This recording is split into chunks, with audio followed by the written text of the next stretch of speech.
श्री शिवाय नमस्तु। महाराज, शनिवार के दिन अगर शिव की आराधना करी जाए, शनिवार के दिन अगर शंकर को जल चढ़ाया जाए तो जिंदगी में व्यक्ति की कभी अकाल मृत्यु नहीं होती। महाराज, जो मंत्र आपको बैकुंठ चतुर्दशी के दिन स्मरण करना है, उस मंत्र को एक बार फिर हमारे साथ में बोले। ओम हीम ओम हरिणाक्षाय नमः शिवाय। ओम हीम ओम हरिणाक्षाय नमः शिवाय। इस मंत्र का स्मरण जीवन का सुख देगा। जिनको ज्यादा रोग हो, बीमारी हो, तकलीफ हो, कोई व्यक्ति वेंटिलेटर पर पड़ा हुआ है, ऑक्सीजन लग रही है, उसके लिए भी 1 लोटा पानी, उसमें दूध मिलाकर 5 बेलपत्र रखकर आप बैकुंठ चतुर्दशी के दिन उसके नाम का पानी आप हरि और हर को समर्पित कर सकते हैं। अगर मंदिर बंद मिले तो पीपल के पेड़ के नीचे आप चढ़ा सकते हैं। उससे 3 या 4 दिन में आराम लगना प्रारंभ हो जाएगा। पर मंत्र का स्मरण यही करें, ओम हीम ओम हरिणाक्षाय नमः शिवाय। इस मंत्र को जपें जो स्कंद पुराण का मूल मंत्र कहा गया है। उसका स्मरण करेंगे रोग बीमारी आदि को मिटाने के लिए। कार्तिक के महीने में जो दीपदान होता है, माताएं सवेरे घाट पर स्नान करने जाती हैं तो वहां दिया लगाती हैं। शाम को तुलसी का क्यारा, दरवाजा सब दूर दीपदान होता है। केवल कार्तिक के महीने में पूरे महीने जो दीपदान होता है वो शाम के समय पर, सुबह के समय पर, आप जब सुंदर कार्तिक स्नान कर रही हो तब, या शाम के समय पर दीपदान करती हो। पर पूरे कार्तिक के महीने में केवल एक दिन ऐसा होता है जिस समय शाम को दीपदान नहीं होता, बल्कि मध्य रात्रि में दीप का दान होता। कौन सा दिन है वो? पूरे कार्तिक के महीने में केवल एक दिन ऐसा होता है जिस दिन मध्य रात्रि में दीपदान होता है। ना सुबह ना शाम। हाँ, सुबह शाम आप तुलसी जी को लगा रहे हो अपनी जगह पर तुम अगर कार्तिक के महत्तम का स्मरण कर रहे हो, कार्तिक का स्नान कर रही हो, कार्तिक नहा रहे हो, या कार्तिक का व्रत कर रहे हो, या पचवीगन का व्रत कर रहे हो, या भीष्म पंचक का व्रत कर रहे हो, या कार्तिक स्मरण का व्रत कर रहे हो, कार्तिक का अनुष्ठान कर रहे हो, तो उसमें एक दिन ऐसा होता है जिस समय सुबह शाम दीपदान का फल नहीं है, रात्रि के मध्य में दीपदान का फल है, और वो है बैकुंठ चतुर्दशी का दिन। पूरे कार्तिक के महीने में केवल एक ही दिन रहता है जिस दिन शाम के दीपदान का फल नहीं है, मध्य रात्रि के दीपदान का फल। दीपावली पर जो दिए लगाए वो 11 दिए, 21 दिए, 5 दिए, 7 दिए, ऐसे लगाए जाए। एकादशी के दिन जो दीपदान करा उसमें 11 दिए, 7 दिए, 21 दिए, ऐसा दीपदान होता है। पर बैकुंठ चतुर्दशी का जो दिन है महाराज, इस दिन रात्रि को 11 बजे से लेकर 12:30 के बीच में दीपदान होता है, और 14 दिए का दान होता है। इसमें 14 दीपों का दान है। निवेदन है आप सबसे कि प्रयास करना कि घर के बाहर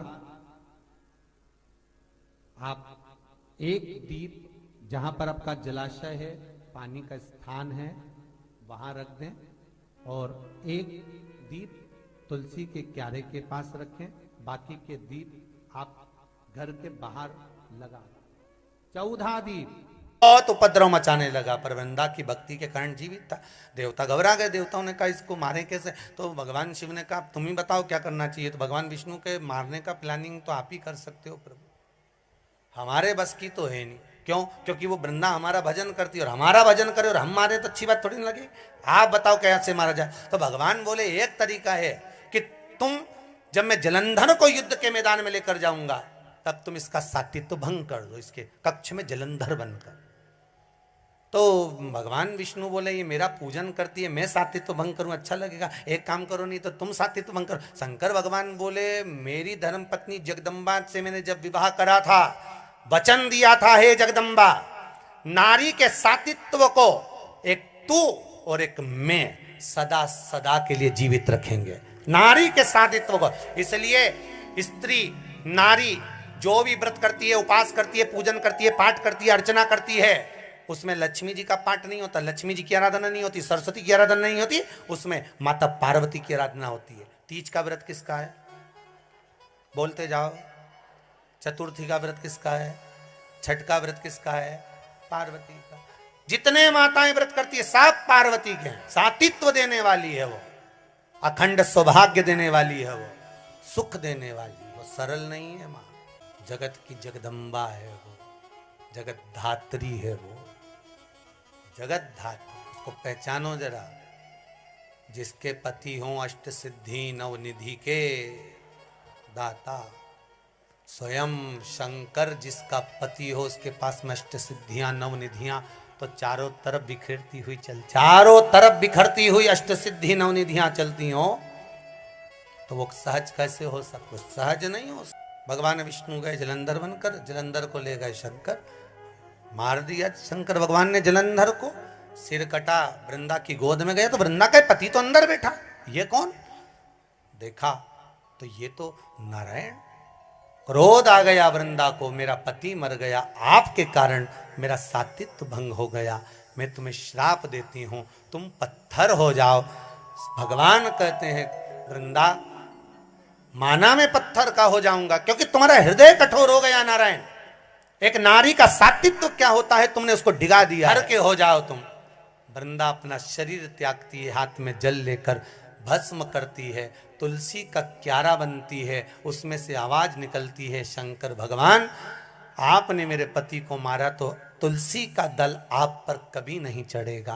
केवल वर्ष में एक दिन बैकुंठ चतुर्दशी का दिन ऐसा होता है जो रात्रि में 12 बजे से लेकर सुबह 4 बजे शंकर भगवान पर तुलसा चढ़ती है और ठाकुर जी पर बेलपत्र चढ़ता है। उस बेलपत्र और तुलसा को शहद की शीशी में रखा जाता है। जो बच्चा पढ़ने में कमजोर होता है, बुद्धि से कमजोर होता है, वो शहद कम से कम 2 महीना 3 महीने तक चटाया जाता है, तब बच्चा बुद्धि और विद्या में तेज हो जाता है। जिसको याद नहीं रहता हो, याददाश्त कमजोर हो गई हो, कई बुजुर्ग लोग भी ऐसे हैं जिनको याद नहीं रहता, बेचारी अंगूठी रख के भूल जाती है, कहीं ऐसी ये सामान रख के कहीं चला जाता है। तो बैकुंठ चतुर्दशी के दिन आप प्रयास करना, एक तुलसी का दल भगवान शंकर पर और बेलपत्र जम के बोलो भगवान ठाकुर जी, दोनों को इकट्ठा करना, शहद की शीशी में डालना, उसको चाटना। महाराज विवेक बुद्धि तीव्र होगी, याददाश्त बनी रहेगी, याद रहेगा किसी और वाले महाराज ने क्या क्या सुनाया था। तो अगली बार कम से कम तुम भी तो कथा बात सकते हो, इसलिए याद करते चलो। हिंदू धर्म में 3 दिन ऐसे हैं जिसके दीपदान का फल मनुष्य को नहीं मिलता। पहले नंबर पर धनतेरस, दूसरे नंबर पर रूप चौदस और तीसरे नंबर पर दीपावली। इस दीपावली, धनतेरस और रूप चौदस, ये 3 दिन दिए दान का फल मनुष्य को नहीं। हम सब बोलिए एक बार जमकर, श्री शिवाय नमस्तुभ्यम। प्रैक्टिकल जरूर करना, कहीं सियोर वाला महाराज झूठ तो नहीं बोल रहा। शास्त्रों की बातें हमारे जीवन में हमें सुख प्रदान करें, इसलिए इस भाव का आनंद करते हुए आज की कथा को विराम देते हैं। वीडियो पसंद आई हो तो शेयर करें, लाइक करें, सब्सक्राइब करें। श्री शिवाय नमस्तुभ्यम, हर हर महादेव कमेंट बॉक्स में जरूर लिखें। महादेव आपकी सभी मनोकामनाएं पूर्ण करें। मिलते हैं अगली वीडियो में।